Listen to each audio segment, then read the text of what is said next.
¿Qué tal amigos, amigas? Bienvenidos a esta ventana de actualidad evangélica. Dicen que la novela histórica se configuró en el romanticismo del siglo XIX y que ha continuado desarrollándose con bastante éxito en los siglos XX y XXI. Utilizando un argumento de ficción, como cualquier novela, tiene la característica de que este se sitúa en un momento histórico concreto y los acontecimientos históricos reales suelen tener relevancia en el desarrollo del argumento. Nace este género como expresión artística del nacionalismo de los románticos y de su nostalgia ante los cambios brutales en las costumbres y los valores que impone la transformación burguesa del mundo en el trascendental momento del paso a la modernidad entre los siglos XVIII y XIX. Autores como Charles Dickens, con su Historia de dos ciudades, la monumental Guerra y Paz de León Tolstoy, las 47 novelas históricas de Benito Pérez Galdós, bajo el título general de Episodios Nacionales, y las 22 de Pío Baroja, ya en el siglo XX, bajo el de Memorias de un hombre en acción, serían algunas obras cumbres de este género narrativo. Más recientemente, autores como Humberto Eco, con su nombre, El nombre de la rosa, o el español Arturo Pérez Reverte con su saga del Capitán Aletriste, por citar solo un par de ellos, mantienen vivo un género que no deja de ganar lectores cada día.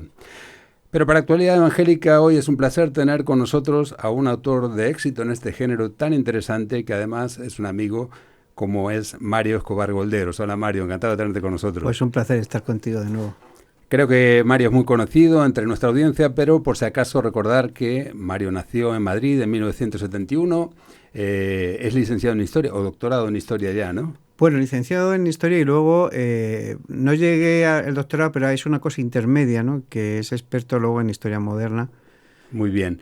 Y escritor de éxito sobre todo, autor de más de un centenar de obras, algunas de ellas novelas históricas escritas en español y traducidas a más de 15 idiomas y reconocidas algunas de ellas con prestigiosos premios. Vamos a mencionar esto y algunas otras cosas en esta entrevista con Mario, aquí en los estudios de Radio Encuentro. Mario, ¿cuáles son las claves del éxito de una novela histórica, un género que, según parece, no pasa de moda? Bueno, es difícil definirlo, ¿no? Has mencionado un montón de obras cumbres de la novela histórica, cada uno tenía, ¿verdad?, su estilo, se desarrollaba en una época distinta, en un país distinto, y en cambio, pues todos triunfaron, ¿no?, a su manera, ¿no? Yo creo que sobre todo una de las esencias de la novela histórica es llegar a captar el espíritu del siglo, ¿no? Ser capaces de ver a través de los ojos de los personajes, ser justo con ellos, ¿no? No verlo todo interpretado, ¿no?, bajo la luz de nuestro propio siglo, nuestra forma de ver las cosas. Y luego es tener un gran personaje, ¿no? Estas novelas, todas ellas, están vinculadas con personajes históricos y algunos ficticios que atraían al público, ¿no?, que eran como su guía en medio de la novela, ¿no?, de esa novela histórica, y le iban llevando como de la mano a través del tiempo. Y creo que tal vez esos dos sean los dos ingredientes básicos para una buena novela histórica. Desde luego es un género que, como decimos, no para de ganar lectores porque existe una necesidad de acercarnos a la historia, de conocer la historia, pero desde luego el efecto que produce poner un personaje de ficción, o uno o dos personajes de ficción, los que sean, en un escenario histórico real, además bien documentado, como es tu caso, que trabajas mucho la documentación histórica, ¿no? Es una forma de aprender la historia también. Sí, es que yo creo que necesitamos conocer el pasado, ¿no? Conocernos a nosotros mismos, porque cuando ahondamos un poco en el pasado nos damos cuenta que estamos reviviendo nuestra memoria, ¿no? Y es más necesario que nunca, ¿no? Y la novela histórica es un buen vehículo. Pensamos siempre, bueno, que una novela es una novela, ¿no? No deja de ser un cuento hecho por alguien, un relato construido por alguien artificialmente, pero es verdad que es la manera más eficaz, porque no solo nos da datos, nos dan fechas, nos dan nombres, ¿no?, que es lo que a veces nos da la historia pura, sino nos ayuda a ponernos en la piel, claro, de esos identificarnos personajes con el personaje, y de esa forma se recuerdan más, todos los hechos se viven de otra manera, ¿no? Sí, y además luego, como digo yo, abre boca para, si tú luego quieres profundizar en ese tema, pues llegar más allá, ¿no? Y además la novela en general, pero la histórica también en particular, hace que crees empatía con esos personajes y te pongas en su piel. Entonces no solo nos toca, ¿verdad?, nuestro intelecto es capaz de cambiar nuestra forma de pensar, sino también nuestro corazón. Nos llega a hacer ver lo humano que había en ellos, ¿no? Porque si no son solo como figuras, ¿no?, de museo, que no nos llegan al corazón y no les entendemos y no aprendemos de los errores del pasado, claro. Tienes una larga lista de novelas históricas publicadas, muchas de ellas, vamos a mencionar algunas, pero con éxitos de venta. Y ahora estás promocionando ¿no? La Librera de Madrid. De hecho, has estado firmando y seguirás firmando ejemplares en la Feria del Libro de Madrid. ¿Qué has querido contar con esta historia? Cuéntanos un poquito, brevemente, así un resumen de la trama, para aquellos que todavía no hayan leído este libro. Bueno, estoy enamorado de la portada, eso lo tengo que decir. Sí, muy bonita, ¿eh? Porque la verdad que Ediciones B ha hecho un trabajo espectacular. El color verde esperanza del traje de la protagonista dice mucho, ese libro misterioso en la espalda, los aviones sobrevolando Madrid. Es una calle de Madrid. Para mí es un libro especial porque yo soy un madrileño, me he criado en la ciudad. Ahora vivo un poquito a las afueras, pero soy un enamorado de la ciudad, ¿no? Y además en un momento histórico muy, muy particular. Los años 20 y 30 en Madrid fueron años brillantes, ¿no? O sea, acababa la dictadura de Primo de Rivera, empezaba la Segunda República, toda una esperanza. Y quería retratar ese momento de esperanza quebrado y fallido por el estallido de la Guerra Civil y después por el franquismo, ¿no? Ese quiero y no puedo que la sociedad española ha tenido muchas veces a lo largo de su historia, ¿no? Y cómo cuando parecía que las cosas iban a funcionar, iban a ir bien, que íbamos a prosperar como país, esa rivalidad interior que hay dentro de los españoles rompía eso, ¿no? Entonces quería reflejar eso y el otro gran tema de la novela, además de Madrid, que es muy protagonista, son las librerías, ¿no? Los libros. Creo que los libros nos hacen libres, parece una frase hecha que rima nada más, pero es cierto, ¿no? Abren nuestra mente, son capaces de hacernos pensar en cosas que nunca hemos pensado, aumenta nuestro vocabulario, además de que desarrollan nuestras neuronas y las conexiones neuronales, pero sobre todo nos hacen experimentar con la vida, ¿no? Como si fueran un pequeño ensayo para la vida, y creo que es muy importante que volvamos a leer, ¿no? Estamos, yo creo que todos, ¿no?, envueltos en este mundo de las imágenes, del inmediato, sí, los móviles, las series. Pero el libro tiene algo especial, ¿no? Y quería también por eso rendir homenaje a los libreros, a aquellas personas que tienen ese oficio tan hermoso y tan maravilloso de llevarnos los libros y que además son los que primero sufren en los conflictos humanos. Pues en este personaje también llama la atención y se ve toda la intención del autor. En este caso te lo pregunto, pero es mi percepción, que por cierto me ha gustado mucho, lo he leído muy rápido. Bárbara, la protagonista, es alemana. Aquí se entrelaza una historia que es la historia de una mujer alemana viviendo en España en esa etapa tan complicada donde pues va a empezar la guerra civil y ella viene huyendo de alguna manera del auge del nazismo en Alemania. Y otro protagonista ahí secundario, por así decirlo, en la historia, pero que aparece ahí claramente, es el Colegio del Porvenir, que es un colegio fundado también por misioneros alemanes, protestantes. Cuéntanos cuál era tu intención de entrelazar toda esta historia España-Alemania en ese contexto histórico tan dramático, ¿no? Pues bueno, lo primero que quería hacer con Bárbara era tener un personaje, además de que es atractivo por ser librera, por ser soñadora, pero que fueran unos ojos imparciales, ¿no?, ante un conflicto pues fratricida, que pudiera ver las dos caras de la moneda, porque los españoles tenemos esa costumbre, ¿no?, de enfrentarnos hasta la muerte, nunca mejor dicho, y que nos mostrara también otra cosa, ¿no?, que en la guerra civil, que hubiera sido un golpe de Estado sin más, seguramente, o como mucho un conflicto muy breve, está enquistado, ¿no?, en un conflicto europeo y mundial de mucho más calibre, ¿no? En el 33, que es cuando ella piensa en irse de Alemania, Hitler ascendió al poder, Mussolini ya está en Italia hacía tiempo, Stalin está en Rusia, en la Unión Soviética, y los conflictos en Europa están tan latentes, ¿no? Esa tensión, que es todos los años 30, pues va a desembocar luego en la Segunda Guerra Mundial, y quería ver cómo eso influye en la Guerra Civil Española, que en el fondo no deja de ser un laboratorio tanto de armas, ¿verdad? Muchas se probaron en nuestra tierra, tanto tanques, aviones y tácticas, ¿no?, de guerra, sino también ideológicas, ¿no? Hubo una gran guerra ideológica dentro de la península. La clase obrera en España había crecido mucho, el Partido Socialista era muy fuerte, el Partido Comunista era más débil, Y luego también estaba el protofascismo, ¿no? Con la Falange y otros grupos, y quería que se viera esto, ¿no? Pues cómo al final fuimos víctimas de un momento histórico. Encima la Segunda República nace en plena crisis económica, pensemos que la crisis del 29, la República es el 31, claro. Todavía está el eco de la crisis, el paro, después de una época de bastante prosperidad, porque España al ser neutral en la Primera Guerra Mundial pues fue todo ese conflicto. Y luego el Colegio del Porvenir tiene un papel muy importante, porque bueno, Bárbara como alemana, uno de los sitios donde mejor le van a acoger era como alemana, y esa comunidad alemana en el Colegio del Porvenir, fundada por la familia Flinders, una familia muy importante en la historia del protestantismo español, nace en el siglo XIX, esta vinculación de los Flinders. Casi podríamos decir también de la historia del sistema educativo español, porque fueron una influencia muy importante, ¿no? Con su educación de vanguardia. Sí, Federico Flinders llega a España, es ya hijo de un hombre muy notable en Alemania, creador de las diaconisas, que busca ayudar a un país que tiene un déficit muy grande en educación. España era un país con altísimos índices de analfabetismo, sobre todo en Madrid hacia abajo, y en las zonas rurales más que en las urbanas. Y como dices tú, ¿no? Ve esas deficiencias, crea su propio método de educación, crea sus propios libros de texto, porque ve que no hay libros de texto que expliquen materia, sino casi todos son doctrina más o menos católica y costumbrista y tal. Y estudia en el sistema español el abuelo, ¿no? El fundador Federico Flinders, para ver pues cuáles son las líneas, ¿no?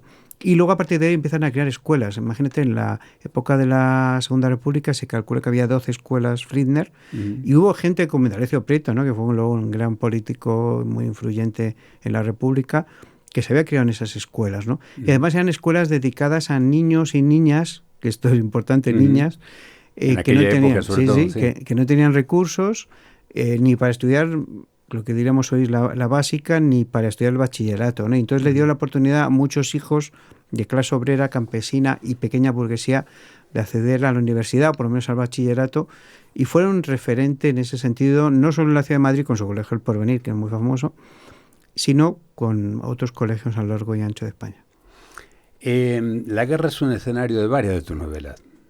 En el caso de La Librea de Madrid, pues el umbral de la Guerra Civil Española. También has dedicado algunas novelas al Holocausto judío en la Segunda Guerra Mundial. Una de ellas, Canción de cuna de Auschwitz, que ha tenido un éxito impresionante y también ha recibido un prestigioso premio en Polonia. Y ha sido traducida, corrígeme si me equivoco, a 15 o más idiomas, ¿no? Sí. Hasta ahora. ¿Cómo consigues contar historias nuevas en un escenario tan, si me permite el calificativo, tan trillado, ¿no? Como es la Segunda Guerra Mundial, la historia del Holocausto, y que siga teniendo éxito? ¿Cómo consigues eso? Yo siempre digo que cada drama humano es único, ¿no? Y hay tantas historias por contar de personas que se habrían quedado en el anonimato absoluto, ¿no? Que su muerte, no sé si habría sido baldía, pero casi, ¿no? Porque esa familia ha sido desarraigada, mejor dicho, de la faz de la tierra, ¿no? Los nazis decían de Auschwitz que entrabas por la puerta y salías por la chimenea. Y no solo salían las cenizas, ¿no? Sino salía toda esa historia familiar que desaparecía por completo. Y quería reflejar eso, ¿no? Esas voces acalladas por la violencia nazi, para que no triunfara, ¿no? Porque al final su deseo era exterminar a un pueblo entero, como era al pueblo judío, y también a todos los disidentes, ¿no? Hubo más víctimas, hubo gitanos, hubo testigos de Jehová, hubo cristianos, hubo homosexuales, hubo un montón de grupos y de colectivos que fueron masacrados por los nazis en ese sentido, ¿no? Y además porque el drama humano sigue siendo el mismo. Puede que cambien los nombres, pero la guerra, el conflicto y la lucha entre los seres humanos sigue produciendo grandes destrozos. Y para mí los libros son como una vacuna contra el mal. Quiero con ello que nos advierta, ¿no? Y vemos pues la guerra de Ucrania, lo que está pasando en Israel, que es terrible, y todas las consecuencias, ¿no? Del aumento del antisemitismo y el desprecio al pueblo judío, y al mismo tiempo la barbaridad que se hace contra los palestinos. Vemos otros conflictos que se están desarrollando en el mundo, una segunda guerra fría, y creo que estos libros nos pueden ayudar a identificar el mal, rodearlo y protegernos contra él de alguna manera. Has mencionado acontecimientos actuales. ¿Qué crees que contarán los autores que escriban mañana, autores como tú? No sé, quizá tú mismo con 80 años o no sé, algo más. ¿Qué crees que contarán desde la distancia histórica, mirando al pasado, que es lo que hace un historiador, ¿no? Es lo que hace una novela histórica? ¿Qué es lo que contarán de lo que está ocurriendo hoy en Ucrania y Gaza? Pues yo creo que son dos guerras muy parecidas a nuestra guerra civil, ¿no?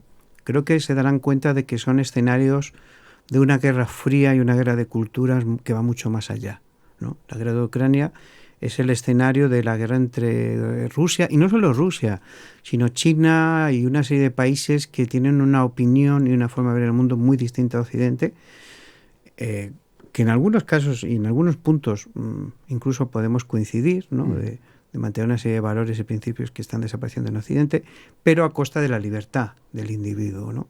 Y imponiéndolo, ¿no? En una serie de dictaduras o pseudodictaduras, autocracias, ¿no?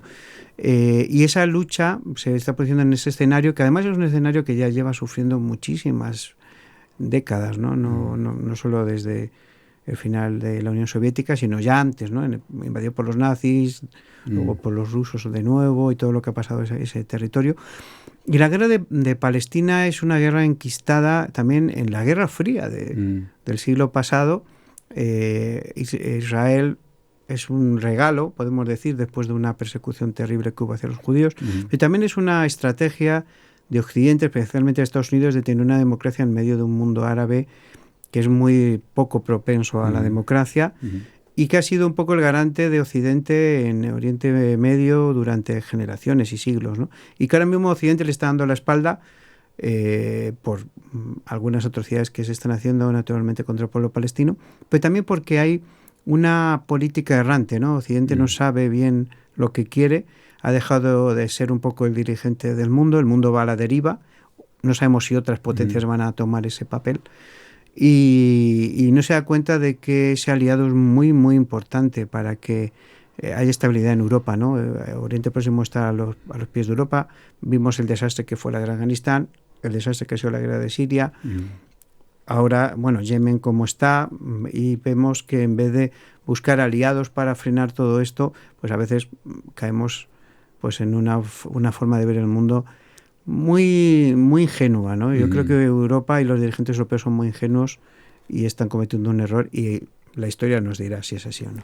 Y tristemente, cuando eso suceda, cuando se escriban estas novelas históricas sobre lo que está pasando hoy, no faltarán mártires, héroes, víctimas que sean protagonistas de ficción o reales para contar estas historias, ¿no? Tan dramáticas, porque lo estamos viendo en directo prácticamente hoy. Y sin embargo, pues, bueno, parece como alguien dijo, ¿no? El pueblo que no conoce su historia puede terminar repitiendo lo mismo, ¿no? Y por eso es tan importante conocer la historia, por eso es tan importante divulgarla también a través de las novelas históricas. Otro tema que forma parte de tu labor como escritor, muy importante, es el protestantismo, ¿no? Has escrito varias también novelas históricas o relatos biográficos sobre Lutero, sobre Francisco de Encinas, sobre Casiodoro de Reina, el autor de la Biblia del Oso, y acabas de sacar otro que me acaba de llegar, ahora mismo me lo has traído, sobre Juan de Valdés, La belleza de las palabras, otro importante reformador, protagonista del protestantismo español. ¿Qué importancia tiene para ti también este tipo de labor divulgativa a través de la novela? Pues una importancia muy pedagógica, ¿no? Necesitamos modelos, personas en las que inspirarnos. Esa generación joven del siglo XVI fue muy valiente, ¿no? Y yo digo siempre que la historia al final lo mueven los jóvenes, ¿no? Cuando ya tenemos cierta edad nos puede fastidiar más o menos, pero es así, ¿no? Esa generación muy jovencita, algunos monjes, otros seglares, con un hambre y una ansia, ¿no? Por descubrir las fuentes del cristianismo, ¿no? Y aquello que había sido base para la fe cristiana, muchos de ellos de origen judío converso, con los problemas que eso conllevaba en aquella España del siglo XVI, pues quiero reflejarlo en los libros, ¿no? Que el lector joven, y estos libros están teniendo muchos lectores jóvenes, sobre todo en Hispanoamérica, se dé cuenta de que en el momento más difícil, ¿no? Cuando parece que la oscuridad lo cierne todo, ¿no? y lo ocupa todo, hay esperanza, ¿no? Y que hay gente joven que es capaz de sacrificar su vida por un ideal, para mí el más alto de todos, ¿no? Porque al final los ideales humanos son imperfectos, ¿no? Porque buscan un enemigo a abatir y en cambio el ideal cristiano es llevar luz en la oscuridad, hacer amigo a tu enemigo, vivir de la compasión, ¿no? Y que la propia palabra convenza a las personas. Sabemos que no siempre ha sido así el cristianismo, ¿verdad? Pero ese es el deseo de Cristo, ¿no? Y el del Evangelio. Entonces Juan de Valdés para mí eso es un personaje fundamental. Es el primero que hace un catecismo en la historia, no en español, en la historia, precede al de Lutero. El catecismo es un invento protestante, aunque nos suene tan católico a veces, ¿no? Pero es poner en orden las doctrinas cristianas, ¿no? Para que el pueblo las conozca. Y luego su Diálogo de la Lengua, que es una obra magistral en la que, junto a Nebrija, podemos decir que son los dos grandes constructores del idioma español, ¿no? Y el de Juan de Valdés, este Diálogo de la Lengua, había quedado en el olvido durante mucho tiempo. Entonces es un personaje, y luego en la novela hay aventuras, cómo era la vida estudiantil en Alcalá de Henares en el siglo XVI, que es muy divertido, muy interesante, y un personaje lleno de amor hacia las palabras, ¿no? Pensemos que Dios, por medio de la palabra, creó el mundo, que es algo curioso, ¿no? Podía haberlo hecho en silencio, pero él determinó así. Jesús es el verbo divino, es la palabra de Dios hecha carne, y es Dios mismo, y la Biblia es la palabra de Dios. Dios nos dio su testamento, el Nuevo y el Antiguo, por medio de la palabra escrita, ¿no? Y encima nos ha hecho que nos comuniquemos por palabras, pero no solo por palabras para decir verdad, sed, hambre, sino con esa belleza maravillosa que tienen las palabras, ¿no? Esa capacidad para aflorar en nosotros sentimientos, emociones, cambiar nuestra forma de ser, nuestro estado de ánimo, ¿no? Palabras de amor, palabras de compasión, de reconocimiento, de dolor. Y quería reflejar un poco en esa novela porque yo creo que Juan de Valdés fue pues un maestro, ¿no? De las palabras y de la belleza que tiene. Interesante que de las cuatro biografías o relatos biográficos o novelas históricas que has dedicado a estos cuatro grandes reformadores, salvo Lutero, los otros tres son españoles y quizás los más desconocidos justamente por esa condición de ser españoles, ¿no? La historia es la que es en España y rescatar del olvido, del desconocimiento, por lo menos para el gran público, de estos grandes humanistas, pensadores, teólogos en algún caso y cristianos protestantes que han dejado una huella imborrable, ¿no? En la historia de España en general, pero sobre todo también en la historia religiosa, espiritual de este país, ¿no? Es muy, muy importante.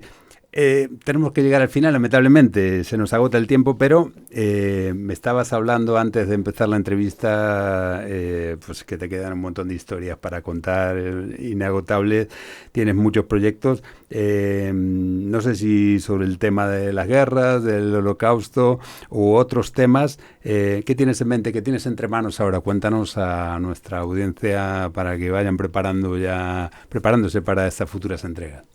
Pues tengo mucha ilusión porque se reedita Canción de Cuna de Auschwitz. Era un libro que estaba agotado en español ya hacía un par de años o tres. Se reedita en bolsillo para el verano. Y luego además sale ya en tamaño mayor en octubre con una nueva novela, Canción de Amor de Auschwitz, basada en una historia real, sobre Zipi y David, una pareja que va a descubrir el amor en medio del infierno de Auschwitz. Y era un canto, ¿no? Un poco a la esperanza también del amor en medio de tanta oscuridad como fue ese campo de exterminio.